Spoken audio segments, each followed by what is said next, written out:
هلو. خب توی این ویدیو قرار راجع به تجربه‌ای که از شرکت تو آزمون آیلتس داشتم براتون بگم.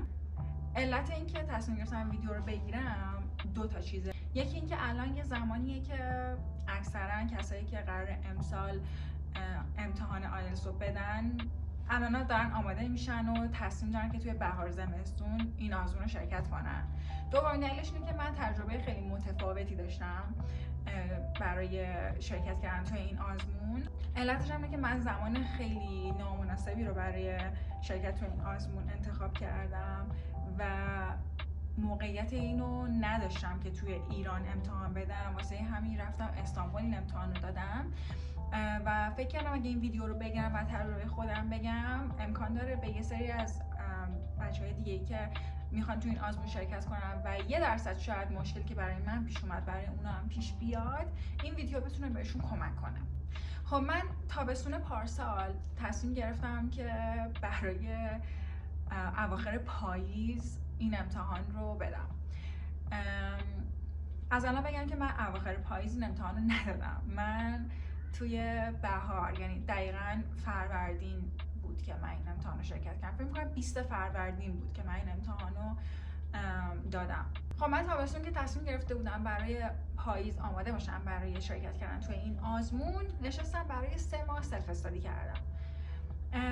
سلف استادی من تشکیل شده بود از این که من بخوام لغت بخونم و گرامر بخونم و حالا یه سری ویدیوهای یوتیوب رو ببینم، واسه خودم تو خونه حالا اسپیکینگ تمرین کنم. زبان منم یه توی سطح متوسط رو به بالایی بود، یعنی نه صفر بودم نه زیادی دیگه خفن بودم، یه متوسط رو به بالایی بودم که میدونستم میتونم اگه خودم بشینم یه زمانی رو درست حسابی درس بخونم،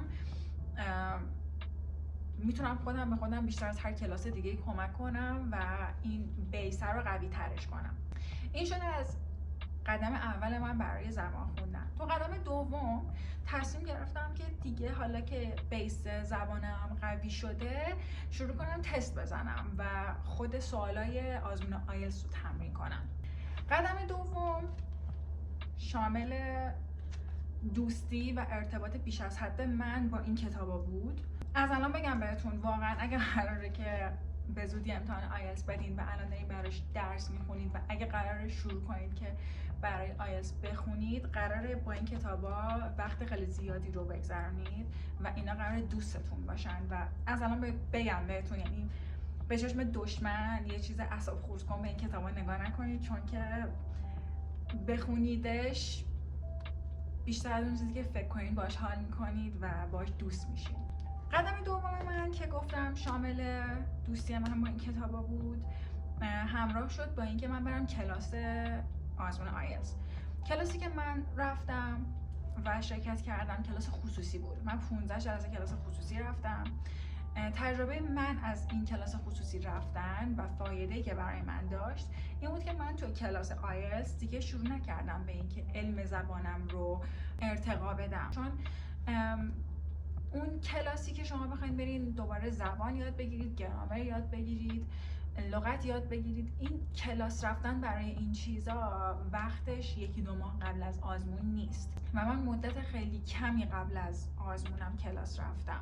اگه قراره چند ماه، مثلا در حد 3-4 ماه قبل از آزمونتون برید کلاس، تجربه من اینه که اون کلاسی که میرید خوب نیست که بخواد حالا تازه به شما زبان یاد بده. باید با اون علم زبانی که شما دارید به شما تکنیک امتحان آیلتس دادن رو یاد بده. تکنیک آیلتس خیلی مهمتر از اینه که شما علم زبان داشته باشید. برای اینکه تو این آزمون شرکت کنید باید تکنیک بلد باشید. برای هر اسکیلی، برای ریدینگ باید تکنیک بلد باشین، لیسنینگ همینطور، ریدینگ همینطور، رایتینگ از همه مهمتر نیاز به تکنیک داره. خب من دیگه میتونم الان بگم که قدم 4 که داشتم برای امتحان آیلتس برم داشتم این بود که آزمون ثبت نام کنم. قبل از تعطیلات عید من تصمیم گرفتم که آزمون ثبت نام کنم. رفتم دیدم که خب حالا فعلا هست دیگه، یعنی دیدم که فروردین مثلا من میتونم 6 فروردینم برم آزمون بدم، ظرفیت هست، همینجوری روزا پشت سر هم هست، هر ساعتی که بخوام ظرفیت هنوز هست. و من نمیدونستم ایرسافام مؤسسه‌ای که آزمون آیلتس میگیره. بعد از عید حالا به علت تغییر قیمت دلار انگار من تا جایی که سرچ کردم فهمیدم ظرفیت‌ها رو محدود میکنه. تو سال جدید تا یه بازه زمانی ظرفیت باز میکنه، اون ظرفیت که به حد نصابش رسید دیگه میبنده و مشخص میکنه که دیگه از چه تایمی به بعد دوباره ثبت نام‌های جدیدشون شروع میشه. و من به علت اینکه میخواستم دانشگاه اپلای کنم و مدارکم رو بفرستم برای دانشگاه، نمره آیلتسم رو میخواستم، اون تاریخی که ایرسافام ظرفیت داشت برای اینکه من بخوام تو سال جدید برم امتحان بدم برای من خیلی دیر بود، یعنی از ددلاین دانشگاهی که میخواستم اپلای کنم دیرتر بود. به همین علت من مجبور شدم که توی ایران امتحان آیلتسم رو ندم و برای امتحان برم استانبول. از اونجایی که من توی ایران یه بار آزمون ماک داده بودم، آزمون ماک یه امتحان شبیه سازه، مثل آزمون قلمچی که شبیه ساز کنکور بود.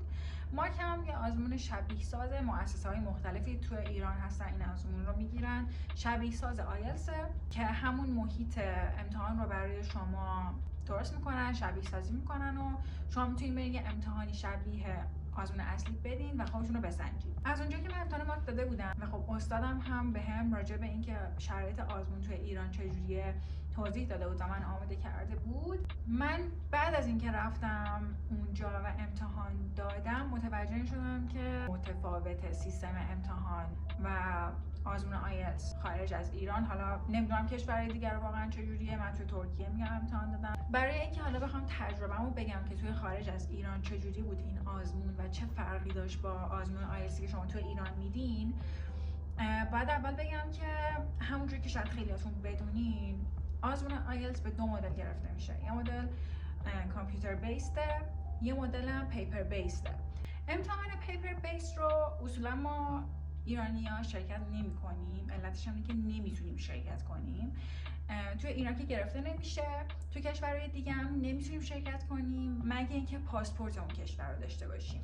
میتونم بگم تنها فرقی که آزمونی که من رفتم توی استانبول شرکت کردم با فرمتی که توی ایران گرفته میشه داره، قسمت اسپیکینگشه.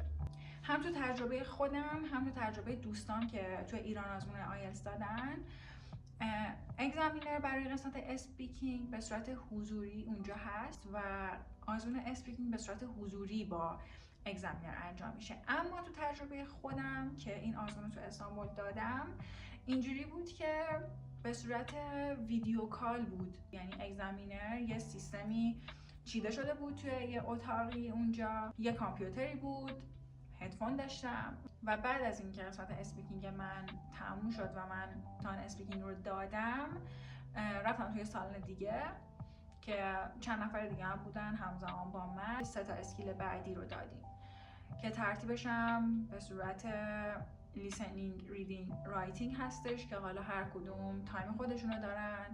امیدوارم این ویدیو بتونه حداقل به یه نفر کمک کنه، تجربه‌ای که داشتم و اطلاعاتی که دادم کمک کننده باشه واقعا برای کسایی که اتفاقی که واسه من افتاد واسه اونا هم میفته. مرسی که برای دیدن این ویدیو زمان گذاشتین. نصیحتی هم اگه بخوام برای آخر ویدیو بکنم اینه که هر چی زودتر این امتحان رو ثبت نام کنید، برین شرکت کنید و اصلا نگران نمره‌ای که میگیرید نباشید، چون واقعا اونقدر اتفاق بزرگ و نگران کننده این نیست.